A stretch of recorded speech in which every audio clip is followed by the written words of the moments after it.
Hello and welcome, it's Ruth here at artfulstampin.co.uk. Just going to bring you a card that I created for this month's classes from locally, and I always like to share these with you as they're kind of tend to be a slightly different style to what I share normally.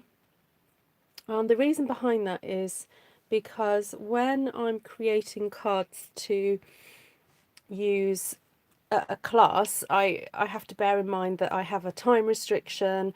Also, I'm cutting pieces ready for the class attendees, and there isn't really so much scope for, there's a limit as to how many stamps and procedures and techniques we can use on a card. So I try and keep it fairly simple, but also maybe focusing on a particular technique. So these cards are very different from, say, my One Sheet Wonder style videos and things. Anyway, welcome everybody. I hope you're well tonight. I'm just grabbing my phone so that I can watch your lovely comments.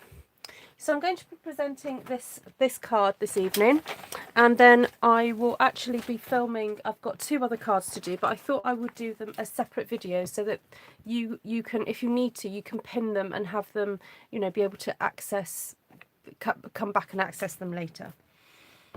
So the products used tonight are from the Come Sail Away suite, and you don't need to purchase everything in this suite to make good use of it. I am mainly using the papers, which are available on page 146, and the Come Sail Away Memories and More card kit.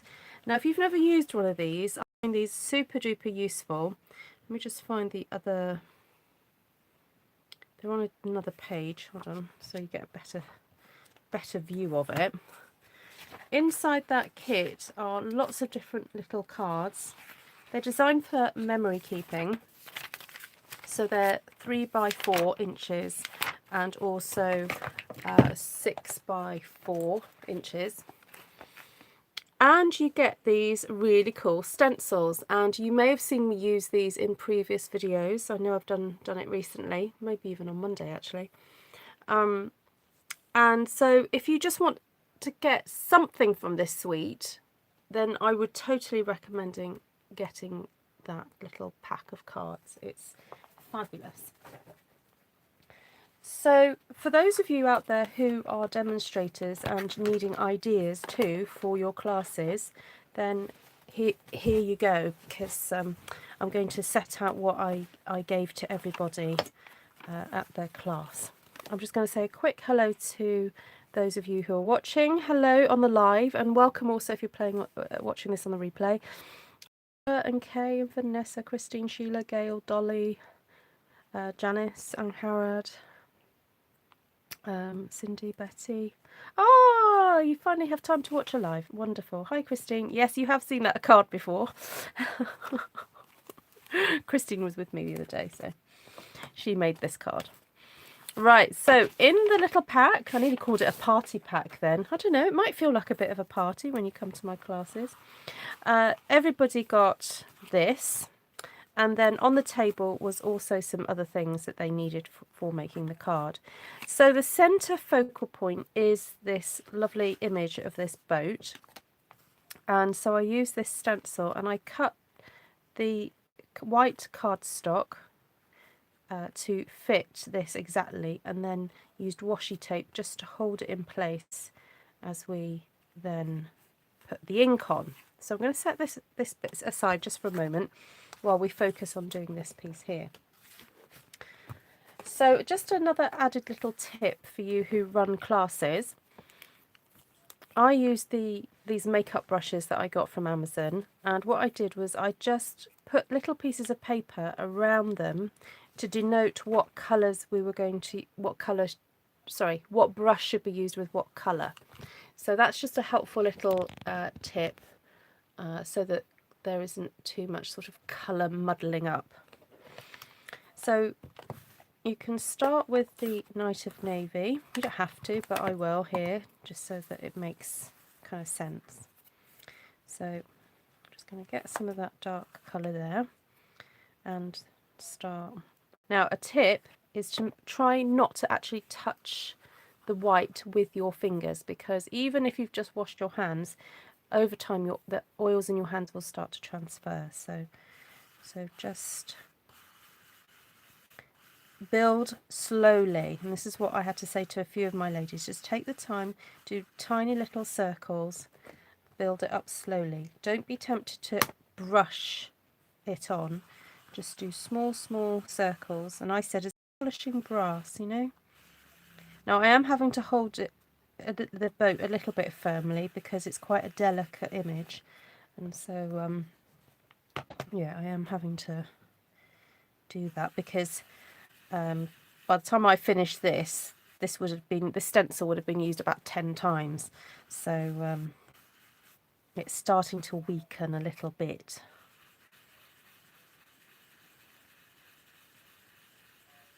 Oh, thank you, Angharad. Oh, that's lovely. Yes, we were talking about numbers, weren't we, in other languages? Yeah. So Maori for 1 and 2 are tahi and rua. Ah, lovely. And if you want to make the boat stand out a bit more, you know, you could perhaps do Night of Navy up through the sailboat. So I'm just doing that now, just because I thought it might be fun to do. Right, and then the sky we'll do with Seaside Spray. Yeah, another tip I said to my ladies was to put your finger over the top as well. It's easier to kind of control it. Right, and so this is Seaside Spray that we're now going in with. Now I'm also aware I've got this sun here, and when you start putting yellow onto blue, it makes green. So if you don't want too much green sky, then make sure you stop before you get to the sun, because unfortunately that is just the reality of colour mixing. It's going to happen. Hi Denise, welcome. So if you're here for the first time on a live, please do say hello. And we've got lots of lovely regulars in tonight, and I'm sure they will give you a very warm welcome. And well, I encourage them to, so if they don't, they're being naughty. And if you want to join in a little bit more of the community of Artful Stampers, then please do join the Facebook group, where folks are sharing things that they've made after watching one of my videos. And it's a lovely community of creatives. And it doesn't matter if you're at the beginning of your creative adventure, or you're into it, you've been doing it for 10 years, 20 years, 100, it doesn't matter. You can come in and have some fun. So there we go. Right, so that's all the inking and blending and so forth. And so you just gently take off the washi tape. And I do like washi tape for this. It's the right amount of sticky. Something like this. There we go. Hi, Esther. Right, so then the other little thing that we did was I ran then this piece of card through some crumb cake ink. So it's very easy. I think this scared some of our ladies, but eventually they got the hang of it. So you just run it through the ink pad just to create that line going all the way around. And I chose crumb cake because we're going to be using crumb cake with the rest of the card. Right, so let's get some glue. Oh, she says, I'm starting to run out of full glues here. Right, this one. Might just need to unplug it. Yeah, oh, no, it's coming. Right, all right. So we've got these various pieces. I will go through the measurements with you guys in a second. So we've got that one and that one. And then that one and that one. That one. Right. What program's that come from, eh? Who remembers that program? Little Britain. Right. Measurements are...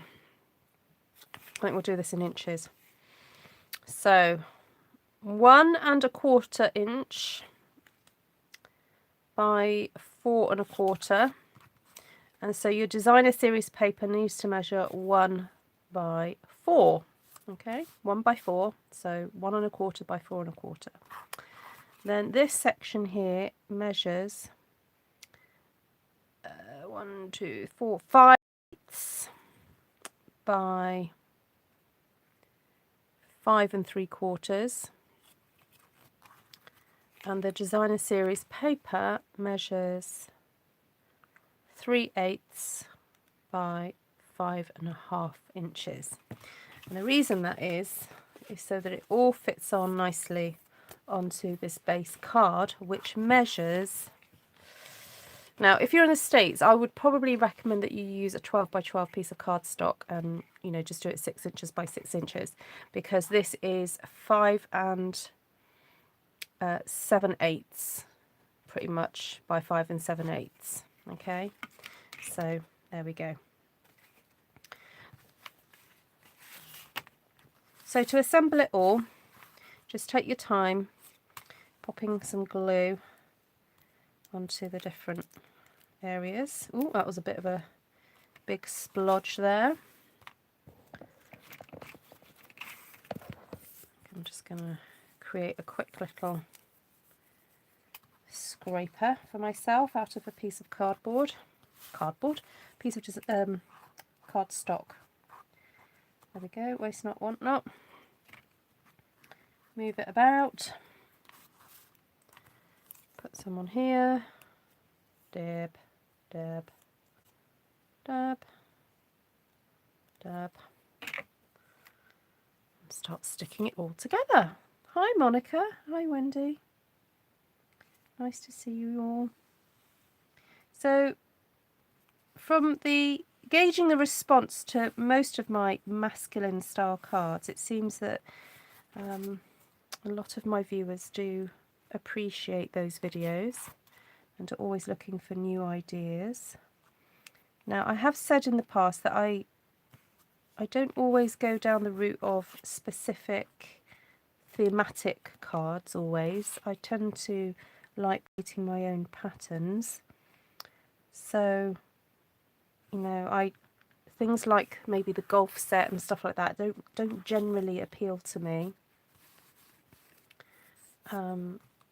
And I think if there was a slightly different car stamp, I might be tempted, but that's just my personal taste. That's, you know, I'm not critiquing or criticising anybody who likes those stamps. They're just not my personal taste. But every so often I do buy a stamp set that's slightly outside my comfort zone. And for those of you who supported me in February, you'll be pleased to know that I've just videoed my thank you video to you guys. So in the next day I'll be emailing and messaging all those of you who supported me with the new video using, yes, a stamp set that's slightly out of my comfort zone. There we go. Right, Esther, if you're watching, do you mind just going to see what someone's left a message on Artful Stampin Space, and I can't go over there to see it. So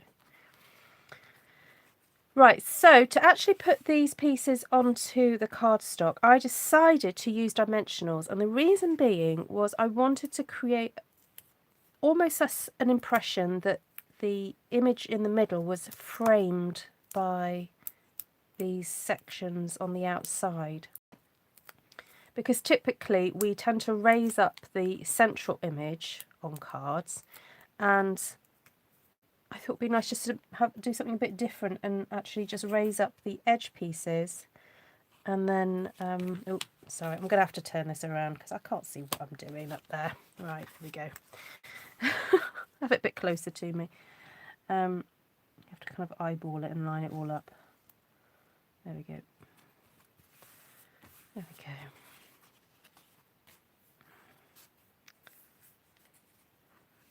And if it helps, actually lining it up just before you get all the sticky on, just so that you know where it has to go.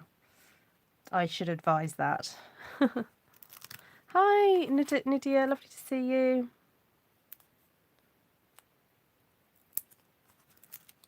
Right, so I'm putting a good amount of dimensionals on the back of here because I don't want it to kind of squash in the middle. Hi, Janice. Right.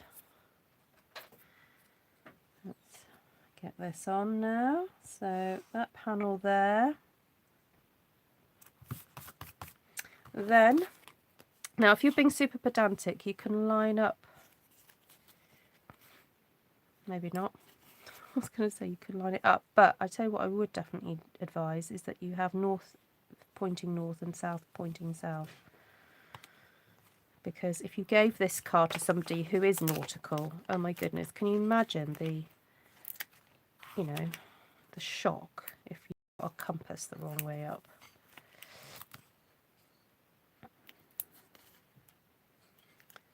Right.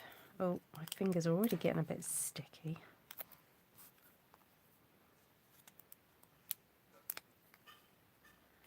Right, let's line that up. Ta-da, there we go.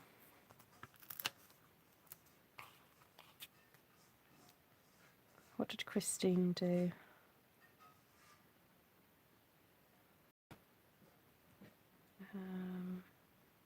The side compass pieces I put upside down and didn't notice. Oh, never mind, Christine. You'll have to make sure you give it to somebody who's not super nautical. Oh dear.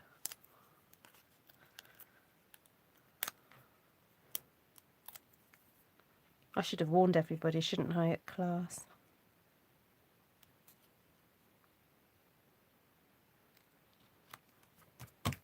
There we go. Right. That was just probably the most tedious bit out of the whole card, just trying to stick all those bits down, but it's worth the effort. Right, and then, oh, and then I forgot. I knew I'd forget this again. Right, so just to add a little bit of extra texture, and basically it's because I have this. I really love this thread, but I've not used it half as much as I thought I would do. And the reason I like it is you've got the two colours going through it. You've got the blue and the like crumb cake colour, and typically because twine comes in just like white and another colour, doesn't it? So I just thought it was really nice to have it in that kind of like crumb cake looking colour, and I think it's fabulous. So yeah, I just wanted to add it on there, and all I did was just tie a knot around one of these sections, and you can tie it any way you want really. I did have a play around trying to incorporate it onto here somewhere, but it just didn't seem to fit because the sailboat image sort of takes up quite a large area, and I also stuck a happy birthday on as well, and it was really tricky trying to figure out where to kind of disrupt this image. So I decided that rather than disrupt the image, I would put the thread, the baker's twine, up here on the sides, or the top and the bottom rather, and just do a reef knot, so right over left and left over right. It just adds a little bit of extra texture. So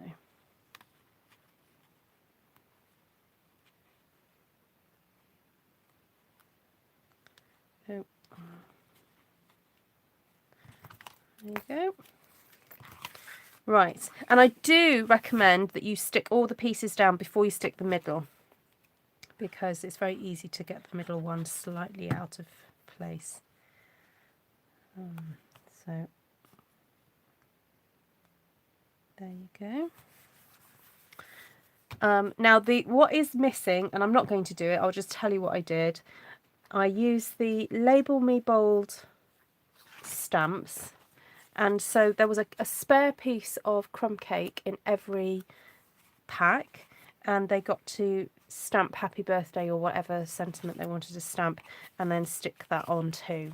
So that's my nautical masculine card for you guys, and it is, yeah, it's a nice substantial size. I actually had one of my ladies say that she was going to put an 80 on hers for a gentleman who was 80 who loved boats, so that was just perfect.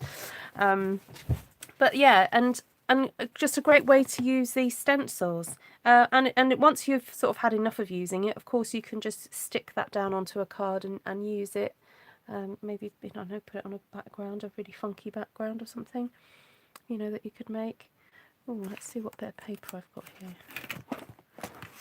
No, not got anything too funky. I've got that, but that doesn't really show it up, does it? So there we go. So thank you for joining me. I'll be back again in a little while to do the next card. But as I said, I wanted to keep these broadcasts separate because then you'll be able to find them a bit easier. If I've got 3 cards in one broadcast, it might, you know, it'll be hard for you to find. So I'll be back again. See you soon, and thank you for joining me. Please do like, share and subscribe if you like what you see. And of course, all these products are currently available as of March 2020. But the papers and that Memories and More kit will be going when this current annual catalogue retires at the end of May. So if you like it, get it, because it will soon be gone. Right, take care for now. See you soon.